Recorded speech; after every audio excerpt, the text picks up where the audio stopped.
The first snow of December had started to fall when the bell above the door of the little café jingled. Inside, the air was warm, alive with the scent of fresh espresso, cinnamon, and baked muffins that had just been pulled from the oven.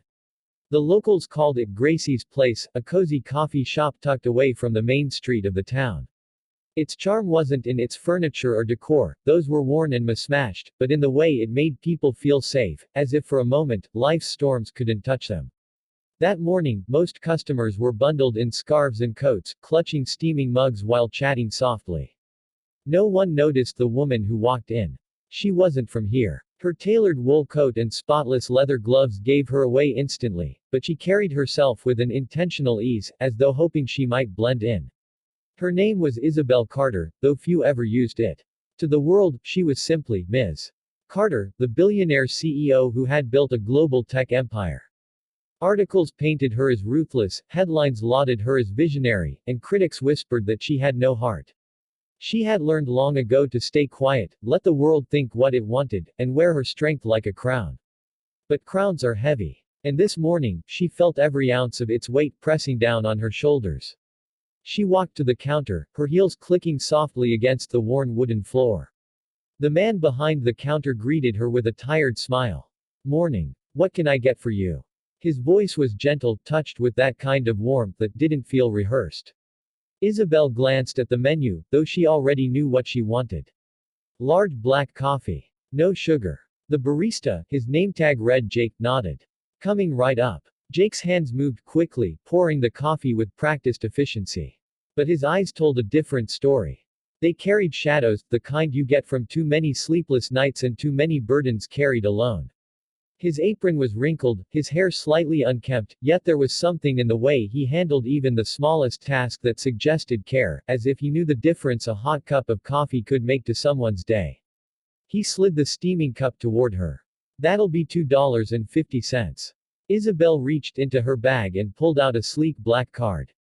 Jake froze for just a fraction of a second when he saw it. He knew what that card was, one of those elite, no-limit credit cards reserved for the unimaginably wealthy. He quickly hid his surprise, punching the amount into the register.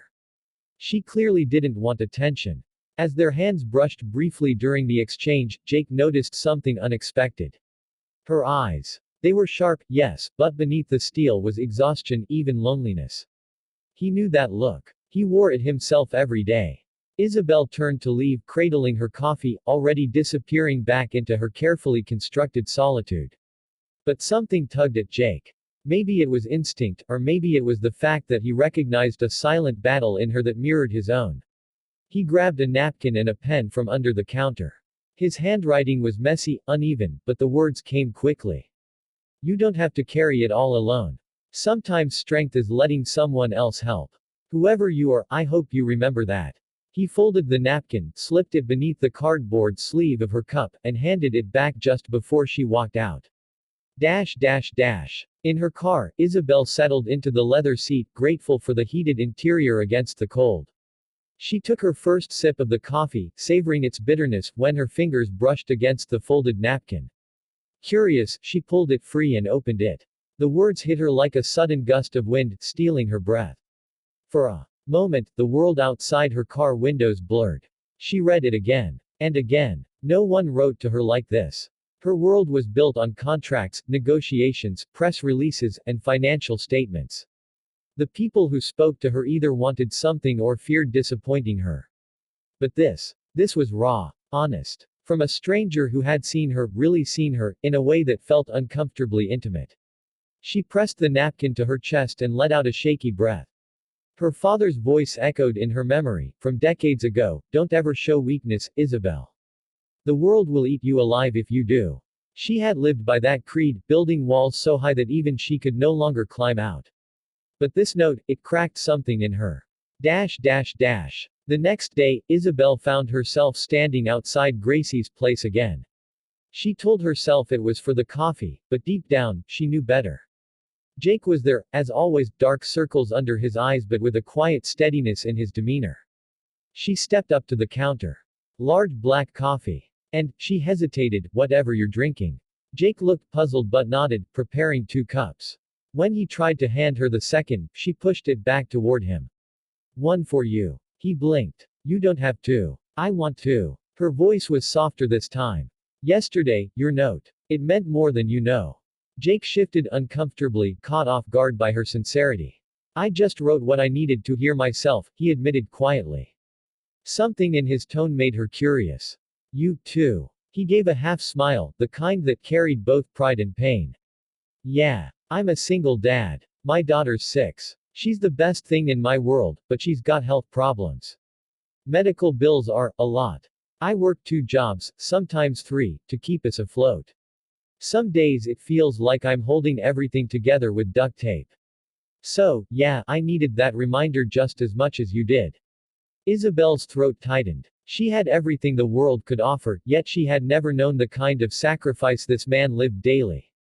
And he had still taken the time to write words of comfort to a stranger. Days turned into weeks. Isabel kept coming back. Sometimes she ordered coffee, sometimes tea, sometimes a pastry she never finished. But always, she and Jake exchanged small conversations that grew into longer ones. She learned about his daughter, Lily, a bright little girl who loved drawing and had a laugh that could light up even the darkest days. He learned little about Isabel in return, except that she was in business and seemed to understand loneliness better than most. Neither pushed too hard. There was something sacred in the space they shared, like 2 weary travelers who had stumbled upon the same quiet oasis. One snowy evening, Isabel stayed longer than usual. The shop was nearly empty. Jake sat across from her, sipping the coffee she had bought him. You know, he said, looking at her thoughtfully, you don't talk much about yourself.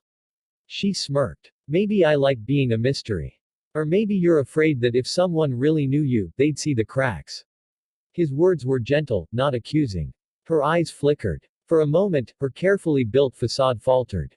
She looked down at her cup, her reflection rippling in the dark liquid. What if they did? Jake shrugged. Then they'd see you're human. And maybe that's enough. The simplicity of his answer hit harder than any boardroom debate or shareholder demand ever had. That night, when Isabel returned to her penthouse apartment overlooking the city skyline, she didn't feel quite so alone. She thought of Lily's laughter, of Jake's steady presence, and of the napkin note that had stopped her cold. The next morning, she called her lawyer. Quietly, anonymously, she set up a trust fund for Lily's medical care. She knew Jake would never accept help if it came with pity or charity. But this way, it wasn't about rescuing, it was about respect. Weeks later, Jake opened his mailbox to find a letter. It had no name, only typed words on crisp paper. For Lily's tomorrow. From someone who believes in kindness as much as you do. His hands shook as he read it, tears burning his eyes. He didn't know who had done this, but he thought of Isabel and her quiet, watchful gaze. Something told him she had been carrying more than she ever let on. And maybe, just maybe, helping each other was the point all along. Months later, the town was buzzing. Rumors spread when someone finally recognized Isabel from a business magazine. A billionaire. Here. Drinking coffee at Gracie's place. Jake asked her one evening when the whispers became too loud to ignore. Is it true? You're her. Isabel looked down, almost ashamed. Yes. But I never wanted to be her here. I just wanted to be Isabel. Jake smiled gently. Then that's who you are. To me, and to Lily, you're not a billionaire. You're just the woman who keeps showing up. And sometimes, that's worth more than money. She laughed softly, the sound unguarded, genuine. And for the first time in years, Isabel felt like she belonged, not in boardrooms or magazine covers, but in a little coffee shop, sitting across from a man who had nothing yet gave everything, and a little girl who taught her more about joy than any empire ever could. Because sometimes, the richest moments aren't measured in dollars or power, but in the kindness we offer strangers, the connections we dare to make, and the courage it takes to let ourselves be seen. And all it takes to start is a napkin note tucked beneath a coffee sleeve.